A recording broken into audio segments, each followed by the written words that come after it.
पश्चिम बंगाल की राजनीति का साइड इफेक्ट महाराष्ट्र में देखने को मिल रहा है। राजनीतिक गलियारों में ये चर्चा तेज है कि शरद पवार की अगुवाई वाली एनसीपी का कांग्रेस में विलय होगा। आखिर अचानक ये कयास क्यों लगने शुरू हुए और इस पर खुद शरद पवार की पार्टी की क्या प्रतिक्रिया आई है इन चर्चाओं के बीच। इसके अतिरिक्त सवाल ये भी कि अगर यह चर्चा वाकई सच साबित होती है तो आने वाले समय में महाराष्ट्र की राजनीति में किस तरह असर पड़ेगा। आज की इस वीडियो में हम विस्तार से सिलसिलेवार ढंग से इसी विषय पर बात करेंगे। नमस्कार, आप देख रहे हैं अर्ना और मेरा नाम है शारद। महाराष्ट्र की राजनीति में कभी कांग्रेस से अलग होकर बनी शरद पवार की अगुवाई वाली एनसीपी एसपी की कांग्रेस में विलय होने की खबर इस वक्त राज्य में सबसे बड़ा मुद्दा बन चुका है, जिसकी शुरुआत मुख्य रूप से 8 जून को हुई इंडिया ब्लॉक की एक उच्च स्तरीय बैठक के बाद हुई है, जहां कांग्रेस और उससे अलग होकर बनी तमाम क्षेत्रीय पार्टियों के भविष्य के राजनीतिक रुख पर गंभीर चर्चा की गई थी। इसी बीच शुक्रवार को महाराष्ट्र कांग्रेस के वरिष्ठ नेता नाना पाटोले ने एक बेहद चौंकाने वाला दावा करते हुए कहा कि शरद पवार ने अपनी पार्टी के कांग्रेस में विलय का प्रस्ताव पहले ही दे दिया था।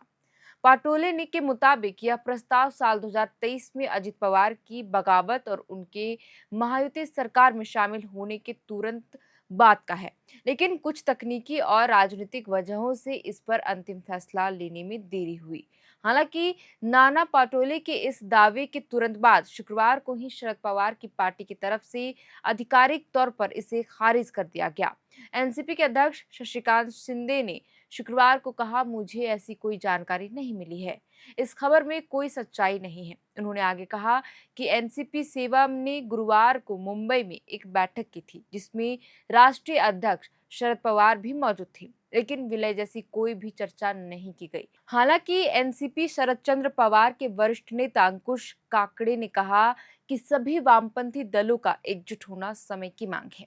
उन्होंने कहा कि हाल के 2-3 विधानसभा चुनाव में सभी दलों के नेताओं को समझदारी सिखाई है, चाहे राहुल गांधी हो, ममता बनर्जी हो या कोई और। सभी की परीक्षा हुई है एक तरह से, लेकिन अगर हम देश के संविधान को बचाना चाहते हैं, तो सत्ता में बैठे लोगों पर लगाम लगाना चाहते हैं, तो वामपंथी दलों को एकजुट होना होगा। इस बीच राज्य कांग्रेस नेता नाना पाटोले, जिन्हें कथित तौर पर पार्टी नेतृत्व द्वारा दिल्ली भी बुलाया गया है। आपको बता दें कि राष्ट्रवादी कांग्रेस पार्टी यानी एनसीपी 1990 में कांग्रेस से अलग होकर ये बनी थी। इसकी नींव शरद पवार ही ने रखी थी।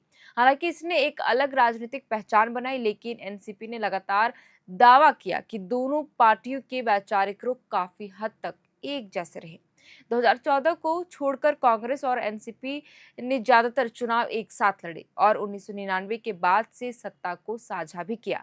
हालांकि 3 साल पहले यानी 2023 में एनसीपी में एक बड़ा बंटवारा हो गया। इसके बाद शरद पवार के नेतृत्व वाले गुट में महाविकास अघाड़ी के साथ रहने का फैसला किया, जबकि अजित पवार के नेतृत्व वाला गुट बीजेपी नित महायुति गठबंधन में शामिल हो गया। इस बीच बदलते राजनीतिक समीकरणों को देखते हुए दबी हुई अटकलें हैं कि एनसीपी शरद चंद्र पवार ने एक कांग्रेस में विलय का प्रस्ताव दिया है। मुख्यमंत्री फडणवीस ने मुहावरे को इस्तेमाल करते हुए यानी कि इस पूरे घटनाक्रम को लेकर कहा कि राउत को बेगानी शादी में अब्दुल्ला दीवाना करार दिया और कहा कि जिनका इन पार्टियों से कोई लेना देना नहीं है, वही ज्यादा बयानबाजी कर रहे हैं। दरअसल शिवसेना यूबीटी नेता संजय राउत ने इसी हफ्ते में शुरुआत में कहा था कि एनसीपी एसपी के वरिष्ठ नेता शरद पवार को कांग्रेस से अलग होकर बनी छोटी पार्टियों का कांग्रेस में विलय करने में नेतृत्व करना चाहिए। बहरहाल अब सवाल है कि अगर शरद पवार की पार्टी कांग्रेस के साथ जाती है तो इसका असर महाराष्ट्र की राजनीति में आने वाले समय में कितना होगा। दरअसल एनसीपी और कांग्रेस एक साथ आती है तो महाराष्ट्र में पिछले 25 सालों से चला आ रहा राजनीतिक समीकरण पूरी तरह पलट सकता है। साल 1999 में जब शरद पवार ने कांग्रेस छोड़ी थी, तब कांग्रेस को एक बहुत बड़ा पारंपरिक वोट बैंक, खासकर पश्चिमी महाराष्ट्र का ग्रामीण मराठा और कॉरपोरेटिव नेटवर्क उनके साथ चला गया था, जो इस विलय के बाद सीधे तौर पर वापस कांग्रेस की झोली में आ गए। इस विलय के बाद सेकुलर और मराठा वोटों को बंटवारा पूरी तरह अब रुक सकता है अगर दोनों पार्टियां साथ में आती हैं।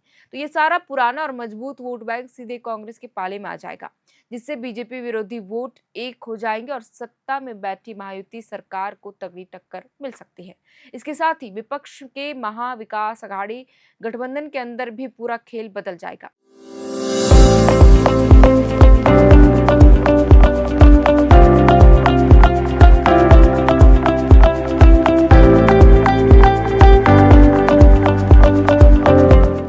अभी तक विपक्षी यानी कांग्रेस उद्धव ठाकरे और शरद पवार के तीन पहियों पर ही चल रहा है, लेकिन इस विलय के बाद पूरी कमान कांग्रेस के हाथ में आ जाएगी। उद्धव गुट के मुकाबले कांग्रेस महाराष्ट्र में सबसे बड़े भाई यानी सुपर पावर के रूप में खड़ी होगी। हालांकि इस सिक्के के दूसरे पहलू ये भी है कि जब सुप्रिया सुले, जयंत पाटिल और रोहित पवार जैसे बड़े नेता कांग्रेस में आएंगे तो पदों और टिकटों के बंटवारे को लेकर नाना पटोले और पृथ्वीराज चौहान जैसे पुराने कांग्रेसी नेताओं के साथ अंदरूनी खींचतान या वर्चस्व की जंग भी शुरू हो सकती है।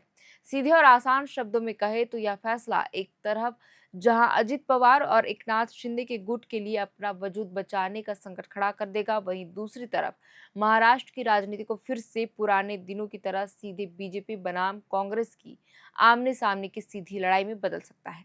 बहरहाल एनसीपी एसपी का कांग्रेस में संभावित विलय महाराष्ट्र की राजनीति में बड़ा टर्निंग पॉइंट भी साबित हो सकता है। यदि यह कयास आने वाले समय में सच होते हैं तो विपक्ष के बिखरे हुए वोट बैंक एकजुट होकर कांग्रेस के पाले में आ जाएंगे, जिससे वह राज्य में महायुति महागठबंधन के सामने आने वाले समय में बड़ी शक्ति बनकर उभरे। हालांकि राजनीतिक गलियारों में चर्चाएं चल रही है, जो अटकलें लग रही हैं वो बदलते दौर में मतलब कि आने वाले वक्त में बदलते हैं या नहीं, इसलिए हमें थोड़ा इंतजार करना चाहिए कि क्या वाकई शरद पवार की पार्टी कांग्रेस में विलय करती है।